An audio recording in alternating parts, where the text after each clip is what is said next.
রাজ্য পুলিশের চাকরি প্রার্থীদের জন্য সুখবর। আগামী কয়েক বছরে পশ্চিমবঙ্গ পুলিশে 1 লাখ নতুন কর্মী নিয়োগের পরিকল্পনার কথা জানালেন মুখ্যমন্ত্রী শুভেন্দু অধিকারী। মঙ্গলবার ভবানী ভবনে আয়োজিত এক অনুষ্ঠানে পুলিশ প্রশাসনকে আরও শক্তিশালী করার লক্ষ্যে একাধিক গুরুত্বপূর্ণ ঘোষণা করেন তিনি। মুখ্যমন্ত্রী জানান যে রাজ্যে ধাপে ধাপে বিপুল সংখ্যক পুলিশ কর্মী নিয়োগ করা হবে। দীর্ঘদিন ধরে আটকে থাকা নিয়োগ প্রক্রিয়া দ্রুত শেষ করারও আশ্বাস দিয়েছেন তিনি। তার দাবি, পুলিশ বাহিনীকে আরও আধুনিক এবং শক্তিশালী করে তুলতেই এই উদ্যোগ নেওয়া হয়েছে। তিনি বলেন, বর্তমানে প্রায় 14,000 পুলিশ কনস্টেবল প্রশিক্ষণ সম্পূর্ণ করে নিয়োগের অপেক্ষায় রয়েছেন।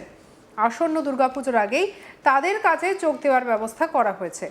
আর এর ফলে রাজ্যের আইন শৃঙ্খলা রক্ষার কাজে আরও বেশি পুলিশ কর্মী যুক্ত হবেন বলে জানিয়েছেন মুখ্যমন্ত্রী। ক্ষমতায় আসার পর থেকেই পুলিশ প্রশাসনের উপরে বিশেষ গুরুত্ব দেওয়ার কথা বলে আসছে রাজ্য সরকার। এদিনও মুখ্যমন্ত্রী জানান, পুলিশকে আরও কার্যকরভাবে কাজ করার জন্য প্রয়োজনীয় স্বাধীনতা দেওয়া হবে। একই সঙ্গে পুলিশ কর্মীদের উপরে হামলা বা হেনস্থার ঘটনা কোনোভাবেই বরদাস্ত করা হবে না বলে স্পষ্ট বার্তা দিয়েছেন তিনি। কি বলছেন শুনুন। আগামী কয়েক বছর পর্যায়ক্রমে 1 লক্ষ নতুন পুলিশ কর্মী নিয়োগ হবে। ইতিমধ্যে 47,000 ভ্যাকেন্সি আমাদের মধ্যে আছে। আমরা ওবিসির যে জট সেটা কাটিয়ে উঠতে পেরেছি বিধানসভার বিল এনে, এবং সুপ্রিম কোর্ট থেকে পশ্চিমবঙ্গ সরকার এক্সিট করে গেছে। আমাদের যে 14,000 পুলিশের কনস্টেবলরা ট্রেনিং নিয়ে বসে আছে কাজে যোগদান করার জন্য, তাদেরকে আমরা আসন্ন দুর্গাপূজার আগেই কাজে লাগাতে পারবো, এই ব্যবস্থা আমরা করেছি। আমরা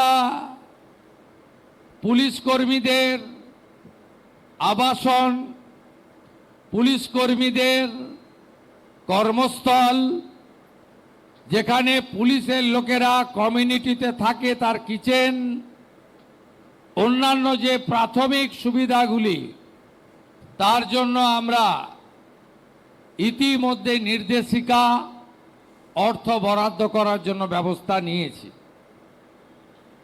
আধুনিক ইলেকট্রনিক সিস্টেম, সিসিটিভি থেকে বডি ক্যামেরা এবং নানা রকমের প্রযুক্তিগত সুবিধা যাতে পশ্চিমবঙ্গ পুলিশ, কলকাতা পুলিশ পায় তার ব্যবস্থা, আধুনিক কন্ট্রোল রুম করা এবং পুলিশকে একটি অত্যন্ত ডিসিপ্লিন অর্গানাইজেশনে পরিণত করার ক্ষেত্রে আমাদের প্রয়াস আমরা এগিয়ে নিয়ে যাব। এদিন ভবানী ভবন থেকে বেআইনি মদ সিন্ডিকেট রাজ, কাটমানি এবং বেআইনি টোলের বিরুদ্ধে অভিযোগ জানানোর জন্য নতুন টোল ফ্রি পরিষেবার উদ্বোধন করেন মুখ্যমন্ত্রী।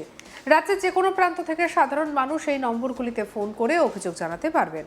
মুখ্যমন্ত্রী জানান, বিভিন্ন অভিযোগের জন্য আলাদা আলাদা টোল ফ্রি নম্বর চালু করা হয়েছে। বেআইনি মদের বিরুদ্ধে অভিযোগ জানাতে ফোন করতে হবে 155339 নম্বরে। সিন্ডিকেট রাজ সংক্রান্ত অভিযোগের জন্য রয়েছে 155335 নম্বর। কাটমানির অভিযোগ জানানো যাবে 155334 নম্বরে এবং বেআইনি টোলের বিরুদ্ধে অভিযোগ জানাতে হবে 155337 নম্বরে। এই সমস্ত নম্বরে বিনামূল্যে ফোন করা যাবে। সকাল 8টা থেকে রাত 10টা পর্যন্ত পরিষেবা চালু থাকবে। অভিযোগ পাওয়ার পর দ্রুত পদক্ষেপ করবে পুলিশ। প্রয়োজন হলে আধুনিক প্রযুক্তি ব্যবহার করে অভিযোগের তদন্ত করা হবে বলে জানিয়েছেন তিনি। কি বলেছেন শুনব। মাননীয় মুখ্য সচিব মহোদয় 4টি টোল ফ্রি নাম্বার ঘোষণা করেছেন, যেই নাম্বারগুলি একটি হলো 1800 3450166,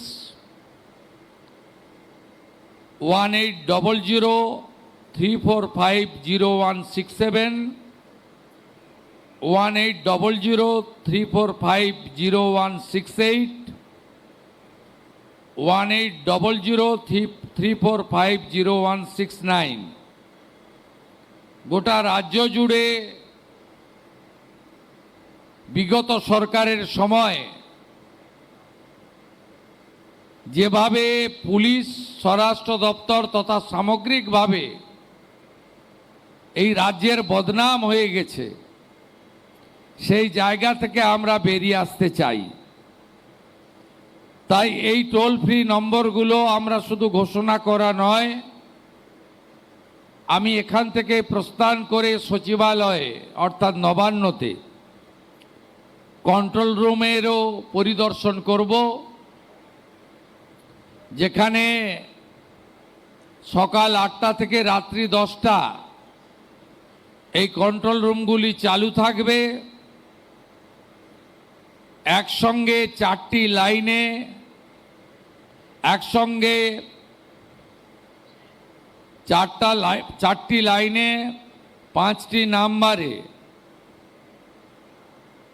সবাই গোটা রাজ্য থেকে অভিযোগ করতে পারবেন, যা আমরা নিষ্পত্তি করব এবং আধুনিক প্রযুক্তির মধ্য দিয়ে। দয়া করে এই টোল ফ্রি নাম্বারগুলিকে অপব্যবহার করবেন না, ব্যক্তিগত প্রতিহিংসা চরিতার্থ করার কাজে ব্যবহার করবেন না। সঠিক তথ্য দেবেন, সঠিক তথ্য দিলে যেমন উপকার পাবেন, আবার মিথ্যা তথ্য সরবরাহ করলে সেখানেও আইনে যা বলা আছে সেটা আপনার ক্ষেত্রেও প্রয়োগ হতে পারে। তবে এই পরিষেবার অপব্যবহার না করার জন্য সাধারণ মানুষকে সতর্ক করেছেন মুখ্যমন্ত্রী। তার বক্তব্য, সঠিক তথ্যের ভিত্তিতে অভিযোগ জানালে দ্রুত ব্যবস্থা নেওয়া হবে, কিন্তু কেউ যদি ইচ্ছাকৃতভাবে মিথ্যে মামলা দিয়ে বিভ্রান্ত করার চেষ্টা করেন তাহলে আইন অনুযায়ী তার বিরুদ্ধেও ব্যবস্থা নেওয়া হতে পারে। 3450166 1800 3450167 1800 3450168 1800 3450169। গোটা রাজ্য জুড়ে বিগত সরকারের সময় যেভাবে পুলিশ, স্বরাষ্ট্র দপ্তর তথা সামগ্রিকভাবে এই রাজ্যের বদনাম হয়ে গেছে, সেই জায়গা থেকে আমরা বেরিয়ে আসতে চাই। তাই এই টোল ফ্রি নম্বরগুলো আমরা শুধু ঘোষণা করা নয়, আমি এখান থেকে প্রস্থান করে সচিবালয়ে অর্থাৎ নবান্নতে কন্ট্রোল রুমেরও পরিদর্শন করব। সঙ্গে রাখুন আজ তাক বাংলার ইউটিউব চ্যানেলকে লাইক, কমেন্ট, শেয়ার, সাবস্ক্রাইব করতে ভুলবেন না।